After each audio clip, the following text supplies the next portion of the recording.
5 star. Sir আসেন আসেন, কি নেবে? এই সবজি কিনতে আসলাম আর কি। কি সবজি নেবে? টমেটোর দাম কত? 50 টাকা কেজি। স্যার আমাদের কাছে তো এত টাকা নাই। হইছে, আধা কেজি দেন, 10 টাকা দিব। পাগলা কি কর? হ্যাঁ সুন্দর অফার দিছি, এরকম অফার আর কেউ দিব না। 10 টাকা দিয়ে তো টমেটোর সাল পাওয়া যাবো না। 11 টাকা দিব, দিবেন? আচ্ছা লাস্ট 15 টাকা। দিব না, 5 টাকা ভ্যান ভাড়ার জন্য তো রেখে দেন। কয় টাকা নিয়ে আসা? 20 টাকা। তাহলে আপনি অনুযান ওই ডাস্টবিন থেকে আপনি ফ্রিতে টমেটো পাবেন। কোন থেকে? আরে হো, লাস্ট 18 টাকা দিবেন?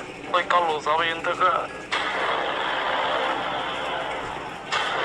আপনার সাথে আরই। স্যার দোকান কেমন চলতেছে? সব ভালো তো নাকি? তাইলে আজকে সারাদিনে কয় টাকার কাপড় বেচলেন? স্যার আমার জন্য একটা ভালো থেকে শার্ট দেখা। ওই সালু, আমার জন্য একটা ভালো থেকে শার্ট দেখা, যা পড়লে আমার একদম হিরোর মতো লাগবো। আমার জন্য একটা শার্ট দেখা। এই তোরা যে এত আলাপ পারতেছস, তোরা জীবনে এগুলো শার্ট দেখছিলি? কিনলে দেখার কি আছে? দেখার কি আছে মানে? এক একটা শার্টের দাম 999 টাকা, যা তোকে সারা বছর এই বেতন। তাইলে সস্তা থেকে কোনো শার্ট দেখা। আমার দোকানে কোনো শাড়ি তোরা কিনা হাবি না, ওটা কিনবা গেলে তখন কিডনি বেতন রাখবো। বন্ধুত্বের খাতিরে কিছু দিবি না? মন খারাপ করিস না, এরপরের বছর ঈদ আমাদের তোর সেন্ট কিনছি দেখ। তাইলে আর কি করবো? এই বছরও সিরা কাপড় পরে ঈদ কাটান রাখবো। दुख का खत्म नहीं होता बे।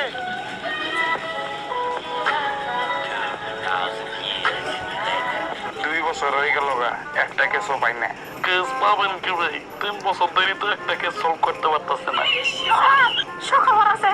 সুখবর? কিসের সুখবর? স্যার নতুন একটা কেস পাইছি। আমি বিশ্বাস করি না। বিশ্বাস না করলেন এতে আমার কাল ছিঁড়া গেল।